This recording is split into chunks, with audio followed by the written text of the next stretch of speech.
ମେଘମାଳରେ ଶୀଘ୍ର ଆସୁଥିବା ଆମ୍ଭମାନଙ୍କ ପ୍ରଭୁ ଯୀଶୁଖ୍ରୀଷ୍ଟଙ୍କର ଅତି ପବିତ୍ର ଓ ବହୁମୂଲ୍ୟ ନାମରେ ଆପଣ ସମସ୍ତଙ୍କୁ ଆଉ ଗୋଟିଏ ନୂତନ ପ୍ରସଙ୍ଗରେ ପୁନର୍ବାର ମୁଁ ସ୍ୱାଗତ କରେ। ମୁଁ ପ୍ରଭୁଙ୍କୁ ଧନ୍ୟବାଦ ଦିଏ। ପ୍ରତିଦିନ ପରମେଶ୍ୱର ତାହାଙ୍କ ବାକ୍ୟ ଦ୍ୱାରା ଆମ୍ଭମାନଙ୍କୁ ସୁଶିକ୍ଷିତ କରୁଛନ୍ତି। ନୂଆ ନୂଆ ପ୍ରସଙ୍ଗ ମାଧ୍ୟମରେ ଆମ୍ଭମାନଙ୍କୁ ସେ ଉତ୍ସାହିତ କରୁଛନ୍ତି। ସେଥିପାଇଁ ପରମେଶ୍ୱରଙ୍କୁ ମୁଁ ହୃଦୟ ସହିତ ଧନ୍ୟବାଦ ଦିଏ। ଆପଣମାନଙ୍କୁ ମଧ୍ୟ ମୁଁ ଧନ୍ୟବାଦ ଦିଏ ଯେ ଆପଣମାନେ ଏହି ସାମୁଏଲ ଖରା ୟୁଟ୍ୟୁବ୍ ଚ୍ୟାନେଲରେ ପ୍ରସାରିତ ହେଉଥିବା ପ୍ରତ୍ୟେକ ସନ୍ଦେଶକୁ ଆପଣମାନେ ନିୟମିତ ଶୁଣୁଛନ୍ତି, ଦେଖୁଛନ୍ତି। ଆପଣମାନେ କେବଳ ଶୁଣୁଛନ୍ତି, ଦେଖୁଛନ୍ତି ତାହା ନୁହେଁ, ଆପଣମାନେ ଲାଇକ୍ କରୁଛନ୍ତି, ସେୟାର କରୁଛନ୍ତି ଏବଂ ସୁନ୍ଦର ସୁନ୍ଦର କମେଣ୍ଟସ୍ ମାଧ୍ୟମରେ ଆପଣମାନେ ଆମକୁ ଅତ୍ୟଧିକ ପରିମାଣରେ ଉତ୍ସାହିତ କରୁଛନ୍ତି। ସେଥିପାଇଁ ମୁଁ ପ୍ରଭୁଙ୍କୁ ଧନ୍ୟବାଦ ଦିଏ। ଏହି ସାମୁଏଲ ଖରା ୟୁଟ୍ୟୁବ୍ ଚ୍ୟାନେଲଟି ଆପଣମାନଙ୍କର ଚ୍ୟାନେଲ ଅଟେ। ଆପଣମାନେ ଏହି ଚ୍ୟାନେଲକୁ ସବସ୍କ୍ରାଇବ୍ କରି 11,000ରୁ ଉର୍ଦ୍ଧ୍ୱ ସବସ୍କ୍ରାଇବରକୁ ପହଞ୍ଚାଇଛନ୍ତି ଏବଂ ଏହି ଚ୍ୟାନେଲ ପ୍ରତି ଆପଣମାନଙ୍କ ପ୍ରାର୍ଥନା ମନୋଯୋଗ ନିମନ୍ତେ ମୁଁ ପ୍ରଭୁଙ୍କୁ ଧନ୍ୟବାଦ ଦିଏ। ପ୍ରଭୁ ଆପଣ ସମସ୍ତଙ୍କୁ ପ୍ରଚୁର ଭାବରେ ଆଶୀର୍ବାଦ କରନ୍ତୁ। ପ୍ରିୟ ପ୍ରଭୁଙ୍କ ଲୋକମାନେ, ସବୁଦିନ ଭଳି ଆଜି ମଧ୍ୟ ପରମେଶ୍ୱରଙ୍କ ବାକ୍ୟରୁ ମୁଁ ଆଉ ଏକ ପ୍ରସଙ୍ଗ ଅଳ୍ପ ସମୟ ରଖିବା ପାଇଁ ଚାହେଁ। ଆଜି ଆମେ ଯେଉଁ ପ୍ରସଙ୍ଗରେ ପ୍ରଭୁଙ୍କ ବାକ୍ୟରୁ ଧ୍ୟାନ କରିବା, ସେହି ପ୍ରସଙ୍ଗର ଶୀର୍ଷକ ହେଲା ଧର୍ମ ପରିବର୍ତ୍ତନ କଲେ କ'ଣ ମିଳେ। ଆଜିର ପ୍ରସଙ୍ଗ ହେଲା ଧର୍ମ ପରିବର୍ତ୍ତନ କଲେ କ'ଣ ମିଳେ। ଏହି ପ୍ରସଙ୍ଗରେ ପରମେଶ୍ୱରଙ୍କ ବାକ୍ୟ ଆମ୍ଭମାନଙ୍କୁ କ'ଣ କହେ। ଆମେ ବାକ୍ୟରୁ ଅଳ୍ପ ସମୟ କଥାବାର୍ତ୍ତା ହେବା ଯେ ଧର୍ମ ପରିବର୍ତ୍ତନ କଲେ କ'ଣ ମିଳେ।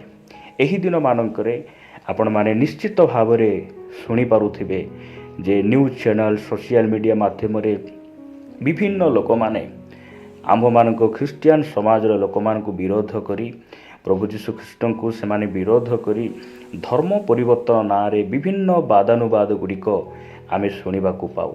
ଏହି ଧର୍ମ ପରିବର୍ତ୍ତନର କଥା ବର୍ତ୍ତମାନର ବିଷୟ ନୁହେଁ।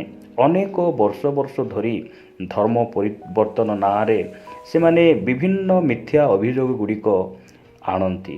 ଆଜି ଆମେ ବାକ୍ୟରୁ କଥାବାର୍ତ୍ତା ହେବା ଯେ ଧର୍ମ ପରିବର୍ତ୍ତନ କଲେ କ'ଣ ମିଳେ। ଅନେକ ସମୟରେ ଆମେ ଭାବୁ ଯେ ଧର୍ମ ପରିବର୍ତ୍ତନ କଲେ ଟଙ୍କା ମିଳେ, ଚାଉଳ ମିଳେ, ଡାଲି ମିଳେ, ଏହି ପ୍ରକାର ଅନେକ କଥା ଅନେକ ଲୋକ କହନ୍ତି।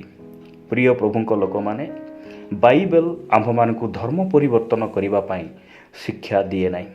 ବାଇବେଲର 66ଟି ପୁସ୍ତକରେ କେଉଁଠି ମଧ୍ୟ ଲେଖା ହେଇନାହିଁ ଯେ ମନୁଷ୍ୟକୁ ଧର୍ମ ପରିବର୍ତ୍ତନ କରିବାକୁ ପଡ଼ିବ, ନହେଲେ ତା'ର ଉଦ୍ଧାର ହେବ ନାହିଁ, ତା'ର ପାପ କ୍ଷମା ହେବ ନାହିଁ। ଏହି କଥା ବାଇବେଲରେ ଲେଖା ଯାଇନାହିଁ। କିମ୍ବା ବାଇବେଲର ଭକ୍ତମାନେ, ଇଭେନ୍ ବାଇବେଲକୁ ବିଶ୍ୱାସ କରୁଥିବା ଆଜିର ଏହି ବର୍ତ୍ତମାନ ଶତାବ୍ଦୀର ପ୍ରଚାରକମାନେ କେହି ମଧ୍ୟ ଧର୍ମ ପରିବର୍ତ୍ତନ କର ବୋଲି କେହି ମଧ୍ୟ ଶିକ୍ଷା ଦେଇନାହାନ୍ତି କିମ୍ବା ଶିକ୍ଷା ଦେବାର ଉଚିତ ନୁହେଁ। କାରଣ ଅର୍ଥାତ୍ ପବିତ୍ର ଶାସ୍ତ୍ର ରହିଛି ଯେ ସେହି ପବିତ୍ର ଶାସ୍ତ୍ରରେ, ପବିତ୍ର ବାଇବେଲରେ ଧର୍ମ ପରିବର୍ତ୍ତନ କରିବା ବିଷୟରେ କେଉଁ ସ୍ଥାନରେ ମଧ୍ୟ ଲେଖା ହେଇନାହିଁ। କାରଣ ଧର୍ମ ପରିବର୍ତ୍ତନ କଲେ କିଛି ମିଳେ ନାହିଁ। କୌଣସି ଧର୍ମର ଲୋକ ସ୍ୱର୍ଗକୁ ଯିବେ ନାହିଁ। ଧର୍ମ ପରିବର୍ତ୍ତନ କଲେ ଆମକୁ କିଛି ମିଳେ ନାହିଁ। ସେଥିପାଇଁ ଆମେ ଧର୍ମ ପରିବର୍ତ୍ତନ କରିବା ଉଚିତ ନୁହେଁ। କାରଣ ଧର୍ମ ପରିବର୍ତ୍ତନ କରିବା ପାଇଁ ଆମ ବାଇବେଲ ଆମକୁ ଶିଖାଏ ନାହିଁ। ବାଇବେଲ କାହାକୁ ମଧ୍ୟ ଏହି ଶିକ୍ଷା ଦିଏ ନାହିଁ ଯେ ତୁମେ ଗୋଟେ ଧର୍ମ ଛାଡ଼ି ଆଉ ଗୋଟେ ଧର୍ମକୁ ଯାଅ। ତାହା ବାଇବେଲ ଆମମାନଙ୍କୁ ଶିଖାଏ ନାହିଁ। ବାଇବେଲ ଆମକୁ ଏହା ଶିଖାଏ, ତୁମେ ମନ ପରିବର୍ତ୍ତନ କର। କାରଣ ମନ ପରିବର୍ତ୍ତନ କଲେ ଆଶୀର୍ବାଦ ରହିଛି, ମନ ପରିବର୍ତ୍ତନ କଲେ ଲାଭ ରହିଛି। କ'ଣ ଲାଭ ରହିଛି, କ'ଣ ଆଶୀର୍ବାଦ ରହିଛି? ଯଦି ଆପଣମାନେ ବାଇବେଲରେ ଦେଖିବେ ଗୋଟେ ପଦ, ଆମ୍ଭମାନଙ୍କ ଅତି ସୁପରିଚିତ ବାକ୍ୟ ମାଥ୍ୟୁ ଲିଖିତ ସୁସମାଚାର 3 ଅଧ୍ୟାୟ 2 ପଦରେ ପ୍ରଭୁ ଯୀଶୁଖ୍ରୀଷ୍ଟଙ୍କ ପୂର୍ବରେ ବାପ୍ତିଜିକ ଯୋହନ ସେ ପ୍ରଚାର କରୁଛନ୍ତି ଆଉ କହୁଛନ୍ତି, ମନ ପରିବର୍ତ୍ତନ କର କାରଣ ସ୍ୱର୍ଗ ରାଜ୍ୟ ସନ୍ନିକଟ। ମନ ପରିବର୍ତ୍ତନ କରିବା ପାଇଁ ବାଇବେଲର ପରମେଶ୍ୱର ଆହ୍ୱାନ କରନ୍ତି। ମନ ପରିବର୍ତ୍ତନ କରିବା ପାଇଁ ଖ୍ରୀଷ୍ଟିଆନ ବିଶ୍ୱାସୀମାନେ ସେମାନେ କ'ଣ କରନ୍ତି? ପ୍ରଚାର କରନ୍ତି। ପ୍ରଭୁଙ୍କ ନାମର ଗୌରବ ହେଉ। ଆଜି ଦିନମାନଙ୍କରେ ଯଦି ଆମର ଖ୍ରୀଷ୍ଟିଆନ ସମାଜର ଅନେକ ଭାଇ ଭଉଣୀମାନେ ଅଛନ୍ତି, ସେମାନେ ମନ ପରିବର୍ତ୍ତନ କରି ଅଧର୍ମରୁ ସେମାନେ ଧର୍ମ ପଥକୁ ଫେରି ଆସିଛନ୍ତି।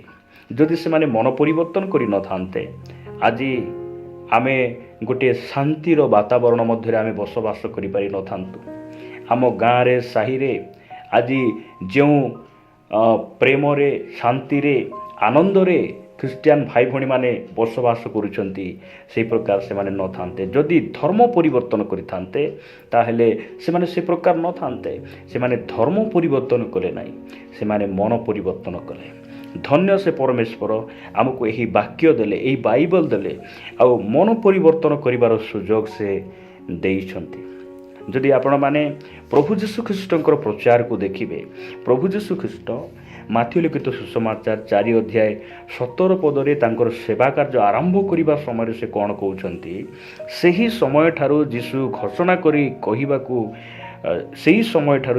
ଘୋଷଣା କରିବାକୁ ଆରମ୍ଭ କରି କହିବାକୁ ଲାଗିଲେ, ମନ ପରିବର୍ତ୍ତନ କର, କାରଣ ସ୍ୱର୍ଗରାଜ୍ୟ ସନ୍ନିକଟ। ଯଦି ଆପଣମାନେ ପ୍ରଭୁ ଯୀଶୁଖ୍ରୀଷ୍ଟଙ୍କ ପରେ ପ୍ରଭୁ ଯୀଶୁଖ୍ରୀଷ୍ଟଙ୍କର ଶିଷ୍ୟମାନଙ୍କୁ ଯଦି ଆପଣ ଦେଖିବେ, ସେମାନେ ମଧ୍ୟ ସେ ମନ ପରିବର୍ତ୍ତନର କଥା ସେମାନେ ପ୍ରଚାର କଲେ।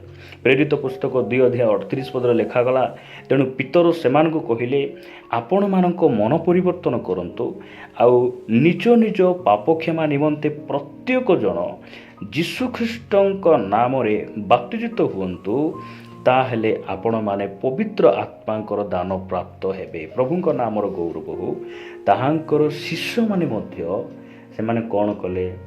ମନ ପରିବର୍ତ୍ତନର ବାକ୍ୟ ସେମାନେ ପ୍ରଚାର କଲେ। ମନ ପରିବର୍ତ୍ତନ ବୋଲି କହିଲେ କ'ଣ? ଜଗତକୁ ପିଠି ଦେଖାଇ ଆମ୍ଭମାନଙ୍କ ସୃଷ୍ଟିକର୍ତ୍ତା, ଆମମାନଙ୍କ ଜୀବନର କର୍ତ୍ତା, ଆମମାନଙ୍କର ନିର୍ମାଣକାରୀ ପରମେଶ୍ୱରଙ୍କ ଆଡ଼କୁ ଆମେ ମୁହଁ କରି ଜଗତରୁ ଫେରି ଆସିବା। ସମ୍ପୂର୍ଣ୍ଣ ଭାବରେ ପାପରୁ ମନ ପରିବର୍ତ୍ତନ କରି ଧାର୍ମିକ, ଯେ ନିଷ୍କଳଙ୍କ, ପବିତ୍ର, ସିଦ୍ଧ, ଯେ ପ୍ରଭୁମାନଙ୍କର ପ୍ରଭୁ ଯୀଶୁଖ୍ରୀଷ୍ଟଙ୍କ ଆଡ଼କୁ ଫେରିବା, ଏହାକୁ ମନ ପରିବର୍ତ୍ତନ ବୋଲି କୁହାଯାଏ। ପ୍ରଭୁଙ୍କ ନାମର ଗୌରବ ହଉ। ଯେ ଏହି ସ୍ତରରେ ଲେଖାଯାଏ, ଯେଉଁମାନେ ମନ ପରିବର୍ତ୍ତନ କରି ତୁମକୁ କ'ଣ କରିବାକୁ ପଡ଼ିବ? ଯୀଶୁଖ୍ରୀଷ୍ଟଙ୍କ ନାମରେ ବାପ୍ତିଜିତ ହେବାକୁ ପଡ଼ିବ। ଅନେକ କହନ୍ତି ଯେ ପାଣିରେ ଡୁବନ ଦେଇ, ପାଣିରେ ବୁଡ଼ାଇ ଲୋକମାନଙ୍କୁ କ'ଣ କରାଯାଉଛି?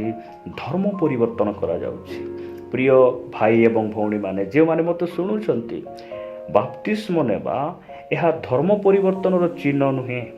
ବାପ୍ତିସ୍ମ ନେବାଟା ମନ ପରିବର୍ତ୍ତନର ଚିହ୍ନ ଅଟେ। ଯେ ମୁଁ ଆଗରେ ମୋର ମନକୁ ମୁଁ ପରିବର୍ତ୍ତନ କରିନଥିଲି, ମୁଁ ଏବେ ମୋର ମନକୁ ପରିବର୍ତ୍ତନ କରିଛି। ମୁଁ ମନ୍ଦତାରୁ ଫେରିଛି, ଅଧର୍ମରୁ ଫେରିଛି, ପାପରୁ ଫେରିଛି। ମୁଁ ମଦ ପିଉଥିଲି, ଜୁଆ ଖେଳୁଥିଲି, ଲୋକଙ୍କର ଜିନିଷ ଚୋରି ଆଣୁଥିଲି, ଲାଞ୍ଚ ନେଉଥିଲି, ମିଛ କହୁଥିଲି। ଆଜି ମୁଁ ପରିବର୍ତ୍ତନ ହେଇ ମୁଁ ଯୀଶୁଙ୍କୁ ଗ୍ରହଣ କରିଛି। ସେଥିପାଇଁ ମୁଁ ମନ ପରିବର୍ତ୍ତନ କରିବାର ଚିହ୍ନ ମୁଁ କ'ଣ କରିବି? ଯୀଶୁଖ୍ରୀଷ୍ଟଙ୍କ ଆଜ୍ଞା ଅନୁସାରେ ଜଳରେ ବୁଡ଼ି ପିତା, ପୁତ୍ର, ପବିତ୍ର ଆତ୍ମାରେ ଅର୍ଥାତ୍ ଯୀଶୁଖ୍ରୀଷ୍ଟଙ୍କ ନାମରେ ବାପ୍ତିସ୍ମ ଆଜି ମୁଁ ନେଉଅଛି। ଏହା ମନ ପରିବର୍ତ୍ତନର ଚିହ୍ନ ଅଟେ, ଏହା ଧର୍ମ ପରିବର୍ତ୍ତନର ଚିହ୍ନ ନୁହେଁ। ସେଥିପାଇଁ ଧର୍ମ ପରିବର୍ତ୍ତନ କଲେ କିଛି ମିଳେ ନାହିଁ। ଚାଉଳ ମିଳେ ନାହିଁ, ଡାଲି ମିଳେ ନାହିଁ, କାରଣ ଆମେ ମନ ପରିବର୍ତ୍ତନ କରି ଆମେ ପ୍ରଭୁଙ୍କ ପାଖରେ ରହି ଅନେକ ବର୍ଷ ହେଲା ଆମେ ଜାଣିଛୁ ଯେ କୌଣସି ସ୍ଥାନରେ ଯେତେବେଳେ ଜଣେ ଲୋକ ପ୍ରଭୁଙ୍କ ନିକଟରେ ଆସୁଛି, ସେମାନଙ୍କୁ କୌଣସି ବିଷୟ ମିଳୁନାହିଁ। କାରଣ ଆପଣ ଯଦି ଦେଖିବେ, ବିଭିନ୍ନ ଗ୍ରାମାଞ୍ଚଳ ମାନଙ୍କରେ, ବିଭିନ୍ନ ସ୍ଥାନମାନଙ୍କରେ ଯେଉଁ ଭାଇ ଭଉଣୀମାନେ ଯଦି ଆଜି ସେମାନେ ଯୀଶୁଙ୍କ ନିକଟରେ ଆସିଲା ପରେ ଯଦି ସେମାନଙ୍କୁ ଲକ୍ଷେ ଲକ୍ଷେ ଟଙ୍କା ମିଳିଥାନ୍ତା, ତାହେଲେ ସେମାନଙ୍କର ପିନ୍ଧା ଅଡ଼ା, ସେମାନଙ୍କର ଘର ଦୁଆର ସେହି ପ୍ରକାର ନଥାନ୍ତା। କାରଣ ସେମାନଙ୍କ ଜୀବନ ଚାଲିଗଲେ ମଧ୍ୟ ସେମାନେ ପ୍ରଭୁଙ୍କୁ ଛାଡ଼ିବେ ନାହିଁ। କାରଣ ସେମାନେ ପ୍ରଭୁଙ୍କ ନିକଟରେ ଆସିବାରୁ କ'ଣ ସେମାନେ ପାଇଛନ୍ତି, ସେସବୁ ସେମାନେ ଜାଣିଛନ୍ତି। ପ୍ରଭୁଙ୍କ ନିକଟରେ ଆସିବାରୁ ସେମାନେ କିଛି ପାଇନାହାନ୍ତି। ଗୋଟିଏ ବିଷୟ ପାଇଲେ, ସେମାନେ ମନ ପରିବର୍ତ୍ତନ କଲେ, ପରିତ୍ରାଣ ପାଇଲେ, ସତ୍ୟତାକୁ ଜାଣିଲେ, ସ୍ୱର୍ଗର ସେହି ଆଶୀର୍ବାଦକୁ ପାଇଲେ, ଅନନ୍ତ ଜୀବନକୁ ପାଇଲେ, ଆଉ ସତ୍ୟ ପରମେଶ୍ୱରଙ୍କୁ ସେମାନେ ପାଇଲେ। ଆପଣମାନଙ୍କ ନିକଟରେ ଗୋଟିଏ ଶେଷ ପଦ ପଢ଼ି ମୁଁ ସମାପ୍ତ କରିବା ପାଇଁ ଚାହେଁ। ମଲାଖୀ ପୁସ୍ତକ, ପୁରାତନ ନିୟମର ଶେଷ ପୁସ୍ତକ, ମଲାଖୀ ପୁସ୍ତକ 2 ଅଧ୍ୟାୟ ପଦରେ ଗୋଟେ ବାକ୍ୟ ଲେଖାଯାଏ, ତାହାର ମୁଖରେ ସତ୍ୟର ବ୍ୟବସ୍ଥା ଥିଲା, ତାହାର ଅଷ୍ଟାଧରରେ ଅନ୍ୟାୟ ଦେଖା ନ ଗଲା। ସେ ଶାନ୍ତିରେ ଓ ସରଳତାରେ ଆମ୍ଭ ସଙ୍ଗେ ଗମନାଗମନ କଲା ଓ ଅନେକଙ୍କୁ ଅଧର୍ମରୁ ଫେରାଇ ଆଣିଲା। ତାହାଙ୍କ ନାମର ଗୌରବ ହଉ। ଆମର ପରମେଶ୍ୱର, ଆମ୍ଭମାନଙ୍କ ବାଇବେଲର ପ୍ରଭୁ ଏହା ସେମାନଙ୍କୁ ଶିଖାନ୍ତି ଯେ ଅଧର୍ମରୁ ଅନେକଙ୍କୁ ଫେରାଇ ଆଣିବାର ପ୍ରଚାର ଖ୍ରୀଷ୍ଟିଆନ ମାନେ କରନ୍ତି। ଅଧର୍ମରୁ ଫେରିବା, ଆମେ ଧର୍ମରୁ ଫେରିବା ଉଚିତ ନୁହେଁ। କେହି ମଧ୍ୟ ଆମେ ଧର୍ମକୁ ପରିବର୍ତ୍ତନ କରିବା ନାହିଁ। ଯଦି ବି ଯେଉଁମାନେ ଧର୍ମ ପରିବର୍ତ୍ତନ କରାଉଛନ୍ତି ସେମାନେ ମଧ୍ୟ ସାବଧାନ ହେବାର ଅଛି। ଏବଂ ଏହି ପ୍ରକାର କଳଙ୍କିତ ଲୋକମାନେ ଯେ ଆମର ଖ୍ରୀଷ୍ଟିଆନ ସମାଜରେ ଭାରତରେ ବନ୍ଦ ହେବାର ଅଛି, ନ ରହିବାର ଅଛି, ଏହା ଖ୍ରୀଷ୍ଟିଆନ ମାନେ ମଧ୍ୟ ପ୍ରାର୍ଥନା କରିବା ଆବଶ୍ୟକ ରହିଛି ଯେ ଆମେ ଧର୍ମକୁ ପରିବର୍ତ୍ତନ କରାଇବା ନାହିଁ। ଆମେ ଅଧର୍ମରେ ଯେଉଁମାନେ ଅଛନ୍ତି ସେମାନେ ଯେପରି ଅଧର୍ମରୁ ଫେରି ଆସିବେ ସେମାନଙ୍କୁ ଆମେ ଶିକ୍ଷା ଦେବା, ଚେତନା ଦେବା। ଏହା ବାଇବେଲ ଆମମାନଙ୍କୁ ଶିଖାଏ। ପ୍ରଭୁଙ୍କ ନାମର ଗୌରବ ହଉ। ଏହି ସ୍ଥାନ ଲେଖାଯାଏ ଯେ ସେ ଅନେକଙ୍କୁ ଅଧର୍ମରୁ ଫେରାଇ ଆଣିଲା। କେମିତି ଫେରାଇ ଆଣିଲା? ତା ହାତରେ ଅସ୍ତ୍ର ଥିବାରୁ ନାହିଁ, ତା ହାତରେ ଖଣ୍ଡା ଥିବାରୁ ନାହିଁ, ତା ହାତରେ ଆଉ କୌଣସି ବିଷୟ ଥିବାରୁ ନାହିଁ, ତାହାର ହସ୍ତରେ, ତା ପାଖରେ ସତ୍ୟର ବ୍ୟବସ୍ଥା ଥିଲା। ଆଜି ଏହି ସତ୍ୟର ବ୍ୟବସ୍ଥା ବାଇବେଲ, ପବିତ୍ର ବାଇବେଲ ଅନେକ ଭାଇ ଭଉଣୀମାନଙ୍କ ଜୀବନକୁ ପରିବର୍ତ୍ତନ କରିଛି। ଅଧର୍ମରେ ଅନେକ ଭାଇ ଭଉଣୀମାନେ ଥିଲେ। ଆଜି ତାଙ୍କର ସ୍ତ୍ରୀକୁ ସେମାନେ ଚିହ୍ନି ପାରୁନଥିଲେ। ମଦ ପିଇ ଆସି ଲାତ ସେମାନେ ଚାପୁଡ଼ା, ବିଭିନ୍ନ ବାଡ଼ିରେ ସେମାନେ ବାଢ଼ଉଥିଲେ, କାରଣ ସେମାନେ ଅଧର୍ମରେ ଥିଲେ। ଆଉ ଏହି ସତ୍ୟର ବ୍ୟବସ୍ଥା ତାହାଙ୍କର ଅଭିଷିକ୍ତ ପ୍ରଭୁଙ୍କର ଦାସମାନଙ୍କ ମୁଖରେ ଥିବାରୁ ଆଜି ସେମାନଙ୍କୁ ଅଧର୍ମରୁ ଫେରାଇ ଆଣିଛି। ଆଜି ପରିବାର ବଦଳି ଯାଇଛି, ପରିବାରରେ ଶାନ୍ତି ଆସିଛି, ସ୍ୱାମୀ ସ୍ତ୍ରୀ ମଧ୍ୟରେ ଉତ୍ତମ ମିଳନତା ଆସିଛି। ସେମାନେ ମଦ ପାନ ନିଶା ଦ୍ରବ୍ୟରୁ ସେମାନେ ଫେରି ଆସିଛନ୍ତି। ସେଥିପାଇଁ ଧର୍ମ ପରିବର୍ତ୍ତନ କଲେ କିଛି ମିଳେ ନାହିଁ। ଯଦି ପରିବର୍ତ୍ତନ କରିବାର ଅଛି, ଆମ ମନକୁ ପରିବର୍ତ୍ତନ କରିବା, ମନ ପରିବର୍ତ୍ତନ କରିବା, ଏହା ବାଇବେଲର ପରମେଶ୍ୱର ଆମ୍ଭମାନଙ୍କୁ କହନ୍ତି। ପ୍ରଭୁ ଏହି ବାକ୍ୟ ଦେଇ ଆମ ସମସ୍ତଙ୍କୁ ଆଶୀର୍ବାଦ କରନ୍ତୁ। ଆସନ୍ତୁ ପଦେ ପ୍ରାର୍ଥନା କରିବା। ପ୍ରେମିକ ପିତା, ଆମେ ତୁମକୁ ଧନ୍ୟବାଦ ଦେଉଛୁ ଏହି ସୁନ୍ଦର ସୁଯୋଗ ପାଇଁ। ପ୍ରଭୁ ତୁମ ବାକ୍ୟ ଦେଇ ଆମମାନଙ୍କୁ କଥା ହେଲ, ଧନ୍ୟବାଦ। ବାପା, ଆମ ରାଜ୍ୟ, ଆମ ଦେଶ ତୁମକୁ ଜାଣୁ। ପ୍ରଭୁ, କେହି ମଧ୍ୟ ଆମେ ଧର୍ମକୁ ପରିବର୍ତ୍ତନ ନ କରି ଆମେ ମନ ପରିବର୍ତ୍ତନ କରିବୁ ସାହାଯ୍ୟ କର। ଯେଉଁମାନେ ଏହି ବାକ୍ୟକୁ ବୁଝିପାରୁନାହାନ୍ତି, ଜାଣିପାରୁନାହାନ୍ତି, ତୁମେ ସେମାନଙ୍କର ଆତ୍ମିକ ଚକ୍ଷୁକୁ ଫିଟାଅ। ତୁମେ ସେମାନଙ୍କୁ କଥା ହୁଅ। ରାଜା, ତୁମେ ସତ୍ୟ ପରମେଶ୍ୱର ବୋଲି ତୁମକୁ ଯେପରି ସେମାନେ ଜାଣିପାରିବେ, ଗ୍ରହଣ କରିବେ, ଏଥିପାଇଁ ଦୟା କର। ପ୍ରାର୍ଥନା ପ୍ରିୟ ପ୍ରଭୁ ଯୀଶୁଙ୍କ ନାମରେ ମାଗୁଛୁ, ଆମେନ୍, ଆମେନ୍।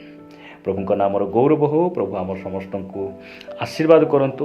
ପ୍ରଭୁଙ୍କ ଇଚ୍ଛା ହେଲେ ପରବର୍ତ୍ତୀ ଅଧ୍ୟାୟରେ ଆମେ ପରସ୍ପର ମିଶି ତାହାଙ୍କର ଗୌରବ ପ୍ରଶଂସା ନିମନ୍ତେ ବଢ଼ୁଥିବା ରହିବା। ନମସ୍କାର। ଗଡ୍ ବ୍ଲେସ୍ ୟୁ।